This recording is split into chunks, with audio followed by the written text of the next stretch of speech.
Come again? I said, bang bang. Everybody look at me, sang sang. I'll be go back, bang bang. I'll be going back like hang. Dance fast. Everybody dance. Whoop, whoop.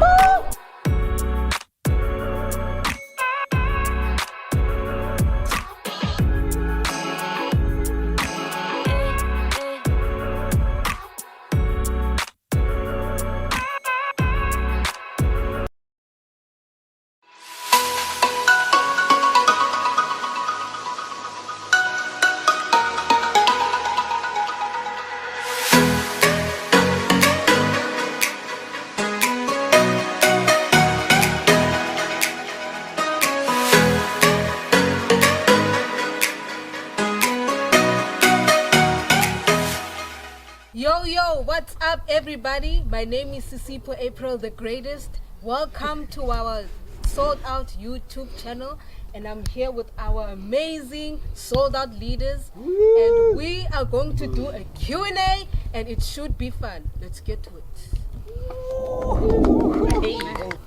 So now we are going to do a Q&A individually. It should be fun. Gasham! Yes. Have you ever met someone famous? I have indeed. Michael Hooley, professional swimmer for Africa. Yeah, nah, I just know celebrities. Wow. Let's go to Jara. Have you ever been or seen the snow? Yes, I was in America for a year. I Wow. was at university there, and it was during summer and winter. So there was a period where I saw Blessing, if you could live anywhere in the world, where would it be and why? Cheery. I would live in Island. Ireland. Yes, obviously birthplace and all. Wow. Yeah, I feel like everybody's just dropping random facts. Deborah. Zebra. If you were an animal, what would you be? No.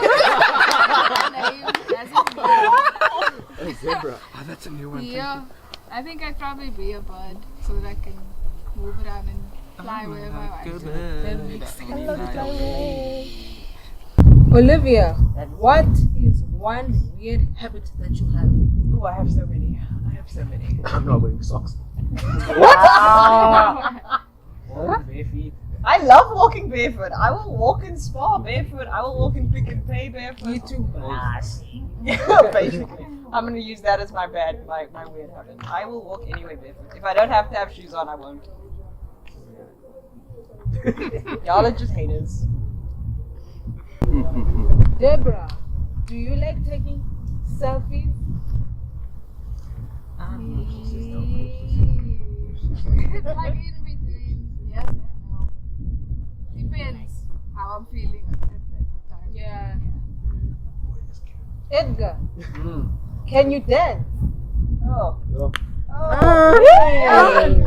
If you can bust a move.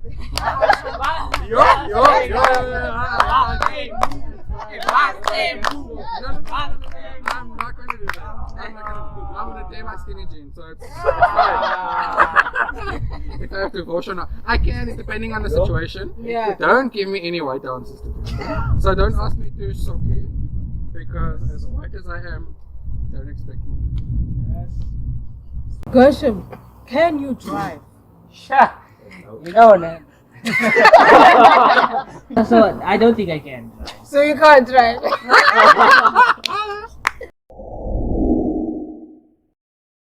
So now we are going on to our would you rather questions, which are my favorite. Let's get to it. Would you rather wear pajamas all day or wear a suit all day? Pajamas. Suit. No blessing. Suit, yeah, suit. That's a bit much though. You never know. That's a bit much. A suit. Pajamas you can also style up, come on. You'll have successful dreams. Yeah. Successful dreams. All of us have that type of pajamas. Hey, your pajamas is hey, you go down. You can add a sneaker to it and make it Nah, fashion. that's not pajamas. You were talking Guys, slippers. guys, I live in Rosedale. We walk in pajamas and rollers all day. No shame. Oh, No shame. Wear a suit all Be day like- looking smart. Yes. On to our next other question. Would you rather go to a movie or a dinner alone?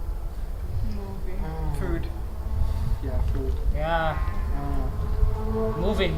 Okay, depending where this dinner is, but yeah. Where is this dinner? What if you want to do both? Would you rather? You have to pick one. You have to pick one. Okay. Dumb like. Food. Yeah, For me, food. Would you rather be stuck on an island alone or with someone who talks incessantly?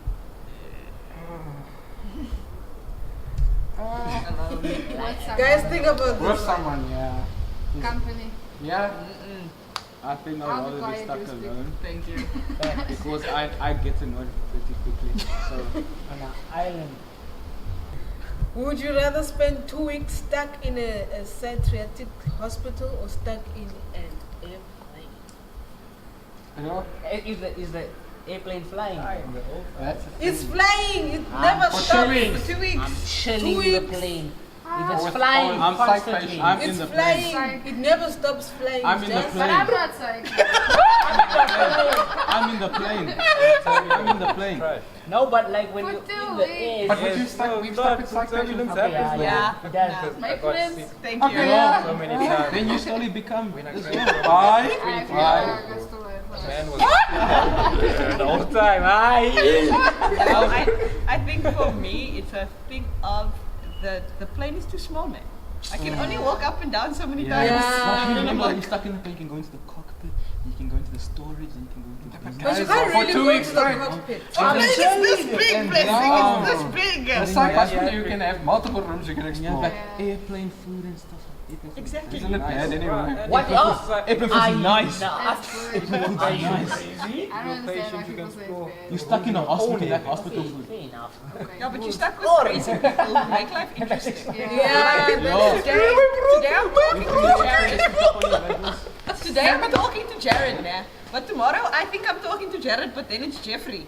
So, you know, keeps life interesting. I'm getting stuck in this the is plane. another one. Would you rather eat pizza or ice cream as the only food for eternity? Ice cream. Wait Ice a cream. minute. Oh, it's Pizza. either or. Pizza. Pizza. Ice cream. I can. Because it's Ice nice because you can get like different flavors. Yeah. Pizza, ice cream. Boom. Yo, but if it's Pizza. I know what my Don't job buy is. this salad, yeah.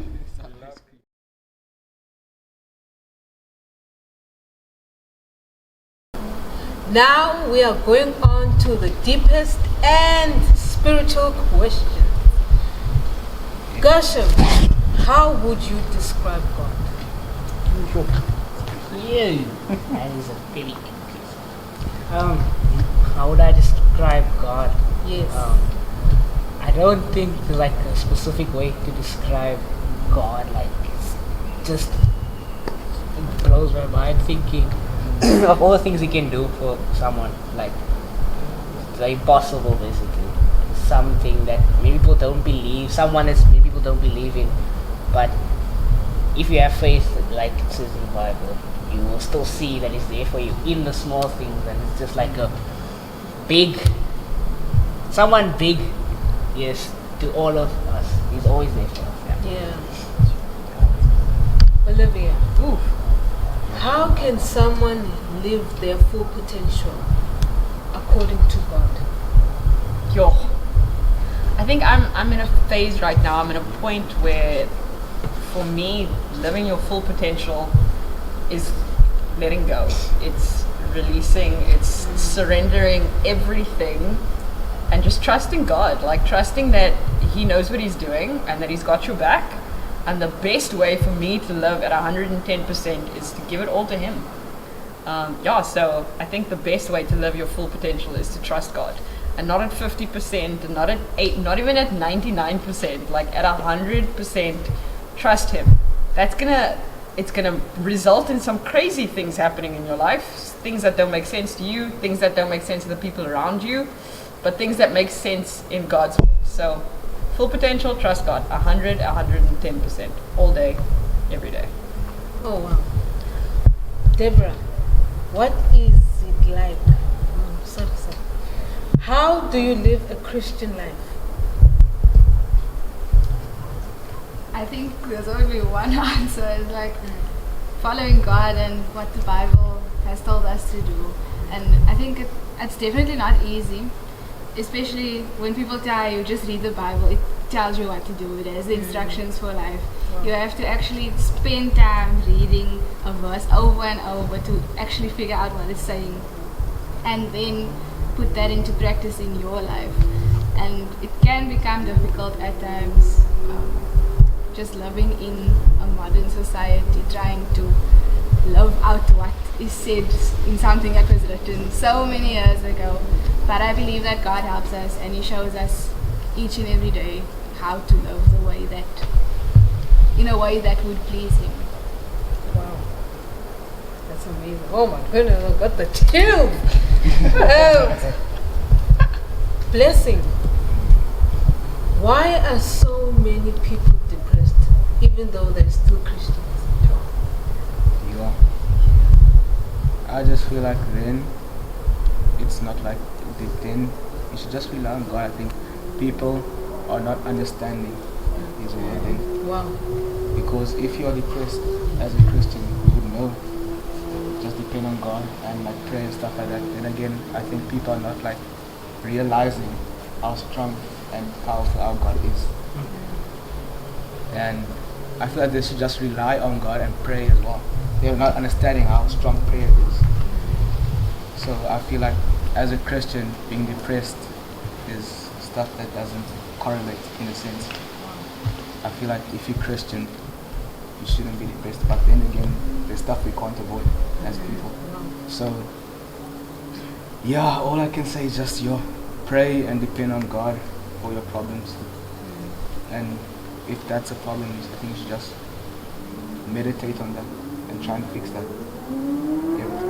Jared. Baby steps. Well, before, sorry, there is people who are clinically, they are proven to be Clinically depressed, but you cannot avoid that. But Yeah. there are people who do seek attention, and they will say, oh, I'm depressed and I'm this and that. But it's being able to decipher, and God has given us that ability to decipher what is, if this is truly what it should be. And also, you could, similarly to how in Catholicism, when it comes to exorcising demons and all that, they actually have to take the person to a doctor to see if this person is a mental issue or if this is supernatural. So we are in the position, because we have the facilities for that, to direct people to that. But some things are unavoidable, as he aptly put.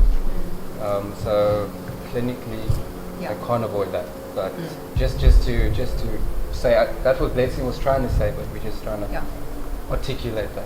Yeah, and if I can just add on to that, meditation and prayer is absolutely important, and I think sometimes people think that the meditation and the prayer is the end of it. But sometimes through your meditation and prayer, God will send you to a doctor. Yeah. God has blessed, there are amazing Christian doctors out there who can help you in a way that secular doctors might not be able to. So if the answer you're getting in your prayer time, in your meditation, is seek help, do it. There's nothing wrong with that. God didn't give the people the ability to study medicine and go into psychology to just for a decoration, you know? So if what you're getting through your prayer and your meditation, and this is something that I think is missing today, is if the answer you're getting is to go to the doctor, go to the doctor. Go see someone who's been trained and has the ability to help you in a way that we as normal people might not be able to. And doctors are anointed too. They know what they do. Jared, describe heaven and how do we get there? Heaven, okay. I could say I can help with how to get there. I can say that as Christians, God says in John 3:16, could we all say it together? For God so loved the world that He gave His only Son, and whoever believes in Him shall not perish but have eternal life. So that's our salvation, and that is what we believe in. So if we believe that Jesus is our God and we put our trust in Him, and then that means we are a new creation, the old is gone. So I can tell you how to get there, but describing heaven, that's many people say, streets of gold, it's this and this lovely fantastical thing. But for me, I will just say it's a place where the focus is purely on Christ, and irrespective of what it looks like, how beautiful it may be, it's just we see other people, but it's like, I don't care, Jesus is my guy, Jesus. And so that I can't exactly describe it, but I can say that our focus is primarily on Jesus and nothing else matters. Yeah. Why is there so much poverty and suffering in the world when there is God? Sure. It's an earthly thing. Poverty is an earthly thing. It's not a godly thing. And people mistake being Christianity as God not giving us poverty. You do get poor Christians, you get rich Christians, but God's promise said He will always be there with us. God never promised that He will not make us rich and give us the Benz and give us the Lamborghinis and the mansions. God promised He will always be there with us. So in your poverty, God is with you. And that's something people fail to understand. And that's on my side. Yo. You just marinated it. Deborah, what is wisdom and how do we gain wisdom? The thought that comes to mind when I think of wisdom, you have knowledge and you have wisdom. I feel like wisdom is having godly insight, where you have knowledge about things, like yes, I know how to do maths, but I don't know if this example is going to work, but I'm struggling to understand this section of my math thing. I know more or less how to do it, but when I ask God for wisdom, He shows me how to do that problem and understand the other things and how it all works together. So definitely for me, wisdom would be God helping you understand things and see the meaning behind things.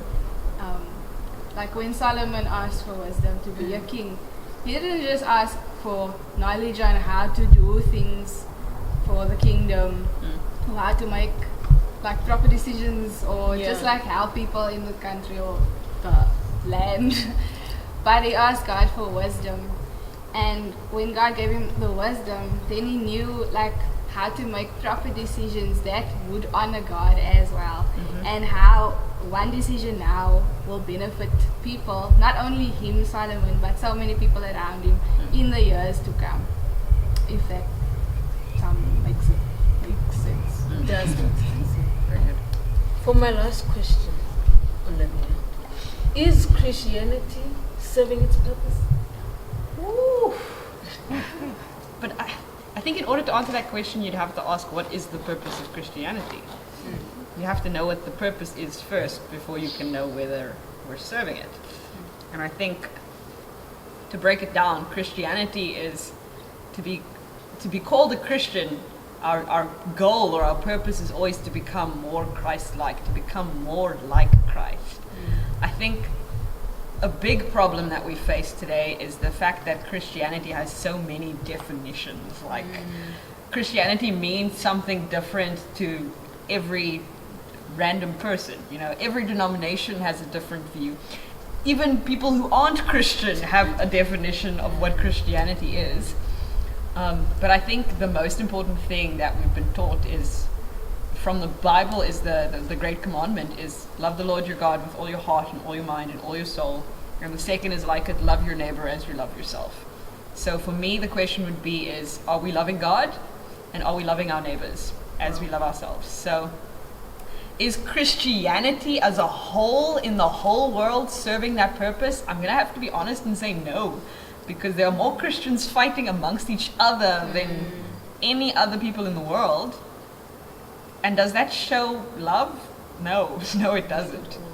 But if you look at individuals in individual people's lives, in individual people, in individual churches, in individual communities, are these specific Christians doing what they're supposed to be doing? Are they loving God?